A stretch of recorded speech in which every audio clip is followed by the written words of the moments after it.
Bilirsiniz, vaxtı ilə əlbəttə bu fəlsəfi bəhslərdir, kəlami bəhslərdir, minbər söhbəti deyil. Lakin bir işarə verək ki, yaradılmış və ya yaranmış firqələr ki var idi vaxtı ilə, cəbərilik deyirlər, qədərlik deyirlər və s.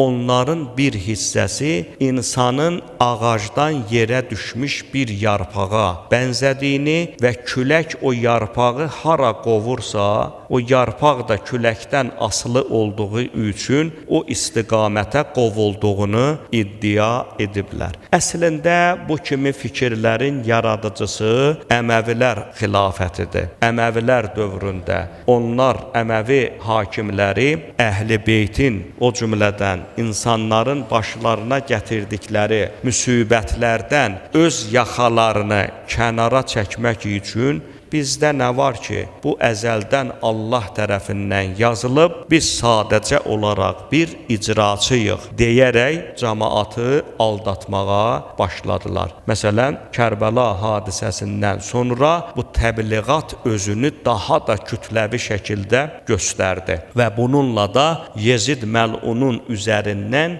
bu cinayəti götürmək istəyirdilər ki, Yezidin heç bir günahı yoxdur, əzəldən Allah tərəfindən yazılmış bir məsələdir. Amma Əhl-i Beyt məktəbi bu məsələdə xüsusi və ortaq bir yol tutub. Nə məcburiyyət var, nə də özbaşınalıq var. Məsələn, belə fərz eləyək, sadə şəkildə fikrimizi izah etsək, elə məsələlər var ki, o ilahi təqdirdir. Bəşər istəsə belə o təqdiri dəyişə bilməz. Məsələn, insanın xilqəti məsələsi. Kim istəyir dünyaya qız övladı və ya oğlan övladı kimi doğulsun, ixtiyarında deyil. Məsələn, kim istəyirsə ki, onun 2 deyil, 5 gözü olsun, 15 əli ayağı olsun, ixtiyarında deyil. Bu Allah tərəfindən icbari olaraq, təqdir olaraq beləcə yazılıb və beləcə də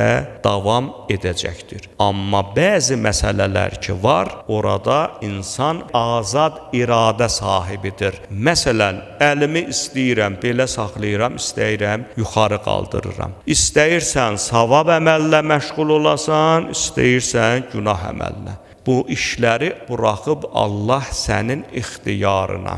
Lakin yolun sonunda da mükafat və ya cəza vardır. Ayə buyurur ki, onlara hər iki yolu göstərdik. Hansı yolu seçəcəksiniz, öz ixtiyarınızdadır.